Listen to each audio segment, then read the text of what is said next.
S'il y a bien une chose dont tu fais l'expérience absolument tous les jours, c'est que tout tombe toujours par terre. Et ce simple fait est valable pour tout ce qui existe sur la Terre. Pour ce monsieur, par exemple, qui ne s'envole juste pas, qui ne peut pas flotter dans l'air, même les taxis, on n'a jamais vu de taxi volant, tout ce qu'il y a, même la pluie, si tu regardes la pluie, elle tombe. Bon, si les gouttes de pluie sont petites, elles peuvent éventuellement être un peu déportées par le vent, mais finalement, elles finissent toujours par retomber par terre.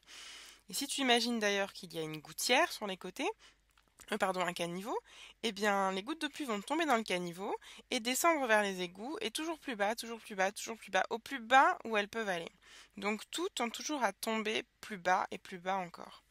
Si maintenant tu imagines qu'on fait une expérience, donc par exemple on jette des épingles sur une table, comme le montre cette image, eh bien les épingles vont tomber sur la table. Et maintenant, s'il y en a qui tombent à côté de la table, eh bien elles vont tomber par terre. Et si on imagine qu'on est au troisième étage par exemple et qu'il y a un trou dans le plancher, eh bien les épingles qui sont tombées dans le trou vont tomber à l'étage d'en dessous. Et ainsi de suite. Elles vont toujours, elles aussi, comme les gouttes de pluie, essayer d'aller plus bas et toujours plus bas. Alors cette remarque, elle est simple et pourtant ça a été tenu pour acquis pendant extrêmement longtemps. Bah oui, tout tombe par terre, tout reste accroché, étant toujours à être... rien ne flotte, quoi. Eh bien, en fait, il y a un homme, cet homme-là, qui a remis ça en question. Donc cet homme-là, je suppose que tu le connais, il s'appelle Isaac Newton. Isaac Newton. Et Isaac Newton, eh bien, c'est un des plus grands génies de toute l'humanité. C'est un des 5 plus grands esprits qu'on ait connus. C'est vraiment quelqu'un qui a changé beaucoup de choses pour l'humanité. D'ailleurs, il a fait énormément de choses et ce dont je te parle aujourd'hui, c'en est qu'une partie, mais c'est quand même une partie très intéressante de ce qu'il a fait. Donc, il s'est posé une question extrêmement simple, il s'est demandé, mais pourquoi tout tombe toujours par terre? Pourquoi est-ce que c'est comme ça? Alors, l'histoire veut qu'en fait, cette question lui soit venue alors qu'il était en train de faire sa sieste sous un arbre. Donc, l'histoire veut que ce soit un pommier, donc tu imagines une branche comme ça. Donc, il y a des feuilles, voilà, donc il dormait sous cet arbre. Et donc, sur cet arbre, comme c'était un pommier, il y avait une pomme. Et donc, il y a une version de l'histoire d'ailleurs qui dit qu'il faisait sa sieste et que la pomme lui est tombée sur la tête, donc ça s'est cassé ici et que ça l'a réveillé. Et une autre version qui dit qu'en fait il a vu la pomme tomber. Enfin bon, de toute façon, c'est pas vraiment comme ça que ça s'est passé, on suppose, mais c'est la légende qui dit ça. Et donc il a vu cette pomme tomber, ou alors elle lui est tombée sur la tête, et à ce moment-là, il s'est dit mais pourquoi? Pourquoi cette pomme tombe par terre? Pourquoi tout tombe par terre? Et comment est-ce qu'on peut expliquer ça? Et donc là, c'est vraiment un très bon exemple qu'on peut penser hors des cadres, hors des sentiers battus et sans aucune idée préconçue. Et qu'on peut tout remettre en question. Et c'est vraiment une démarche très importante en science. Et donc en fait, cette simple question de pourquoi l'a amené à développer une immense théorie, celle de la mécanique classique, qu'on appelle aussi mécanique newtonienne, après lui d'ailleurs, comme un hommage. Et cette mécanique classique, eh bien, on s'en sert toujours aujourd'hui. Et c'est vraiment une part extrêmement importante de la physique. Bon, alors, je te cache pas que depuis une centaine d'années, il y a un homme, lui, donc tu le reconnais, c'est Albert Einstein, qui a un petit peu remis quelques-unes de ces choses en question. Parce qu'en effet, il a démontré que dans des conditions extrêmement particulières, comme par exemple quand tu commences à aller aussi vite que la vitesse de la lumière, eh bien les lois de Newton sont invalidées. Mais bon, comme ça ne t'arrive pas vraiment, on peut dire que pour tout ce qui se passe sur la Terre, dans des conditions tout à fait humaines, eh bien, c'est les lois de Newton qui régissent ces problèmes-là. Donc finalement, tu vois, les scientifiques, les ingénieurs, tous ces gens-là, ils utilisent les lois de Newton pour comprendre ce qui se passe autour d'eux. Eh bien, en fait, tu vois, cette simple question, pourquoi la pomme tombe par terre et plus largement, pourquoi tout tombe toujours par terre, eh ben, a amené Newton à sentir qu'il existait quelque chose qui finalement faisait tomber cette pomme par terre, qui attirait cette pomme par terre. Et la théorie qu'il a développée autour de cela, eh bien, c'est la théorie de la gravité. De la gravité. Hop. Et donc cette théorie de la gravité, non seulement il a eu l'idée de sentir, on va dire, cette chose qui attire les objets vers la Terre, mais en plus il l'a formulée de manière mathématique par des lois. Et donc une des lois importantes, c'est la loi universelle de la gravitation qui s'écrit comme celle-ci. Elle dit qu'en fait, entre chaque objet possédant une masse, eh bien il y a une force. Donc une force, c'est un vecteur, mais bon là je vais juste te donner l'amplitude.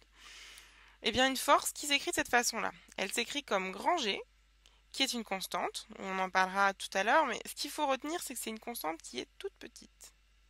Toute petite constante.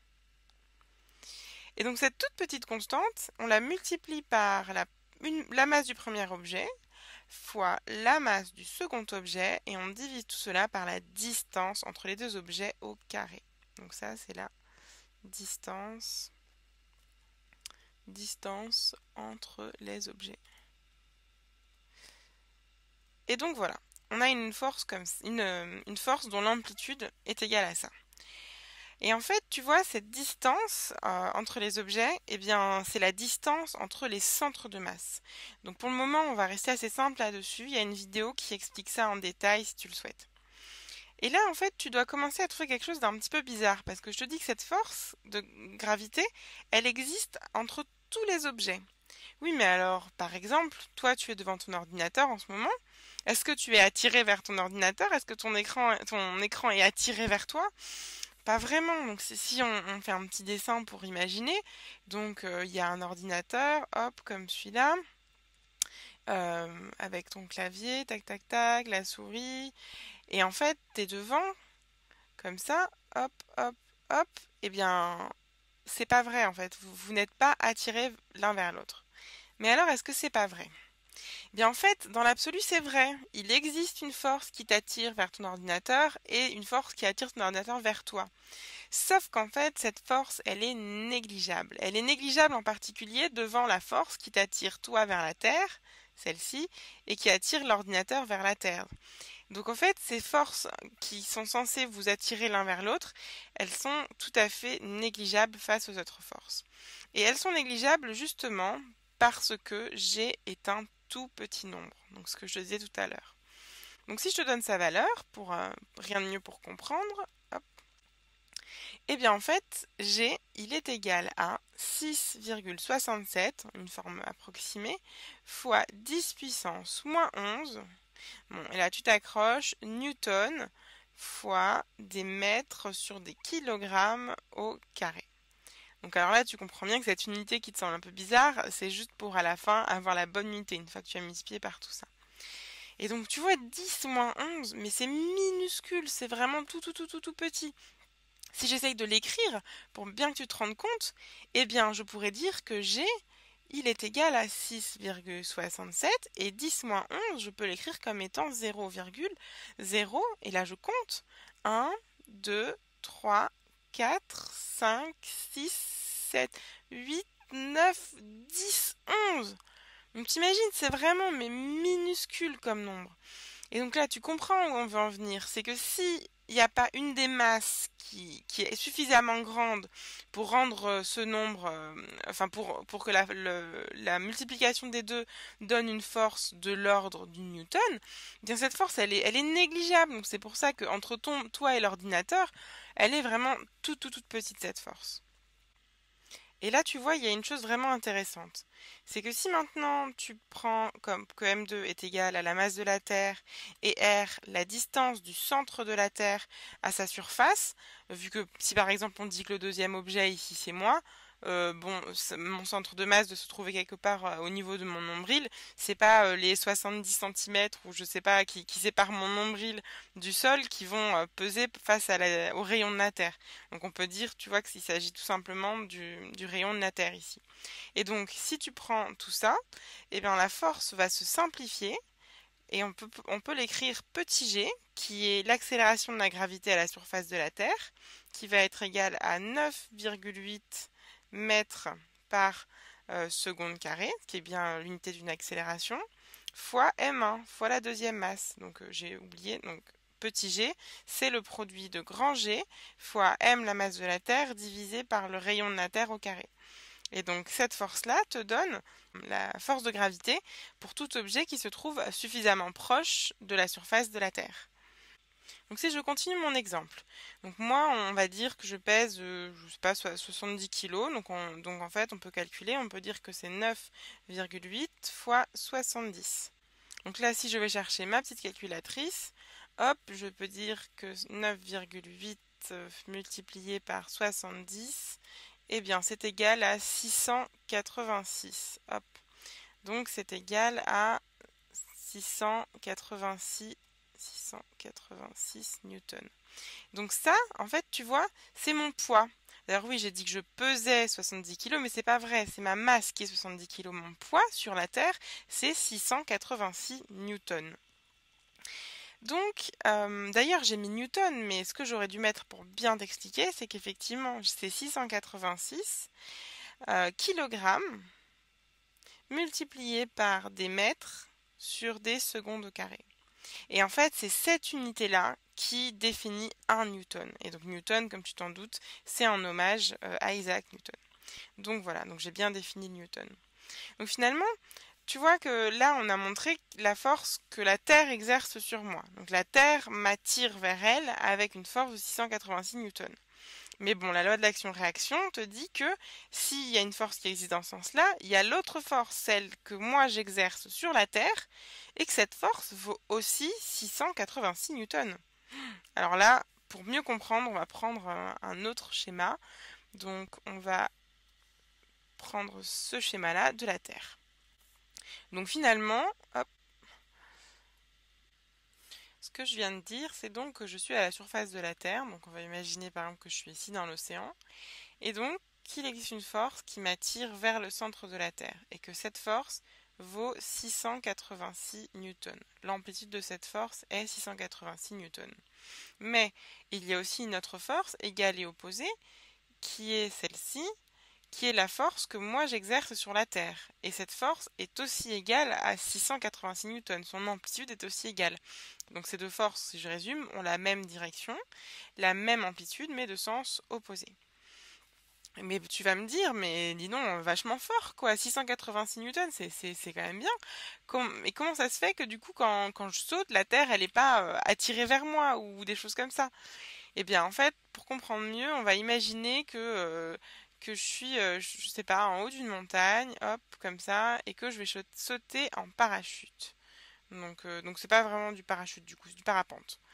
Et en fait, avant que que je n'ouvre mon parapente, eh bien, je fais de la chute libre. Et donc, quand je suis comme ça, hop, et mon accélération est donc celle de la pesanteur. Mais dans ce cas-là, est-ce que je vois la Terre remonter aussi vers moi et être accélérée? Bah non, pas vraiment, hein, on ressent pas ce genre de choses. Moi, je me vois bien tomber, mais pas l'inverse. Et donc, pour comprendre ça, on va prendre deux cas. Donc, on va calculer un petit peu ce que nous dit la force comme celle-ci. Donc, celle-ci, c'est la force que la Terre exerce sur moi. La force que la Terre exerce sur moi. Donc, c'est toujours égal à la force F en termes d'amplitude, qui est égale à 686 newtons. Mais c'est aussi égal à la masse, donc la masse, la mienne, donc de moi, fois l'accélération qui n'est rien d'autre que l'accélération de la pesanteur à la surface de la Terre. Donc c'est 70 fois 9,8 d'après ce qu'on a vu tout à l'heure.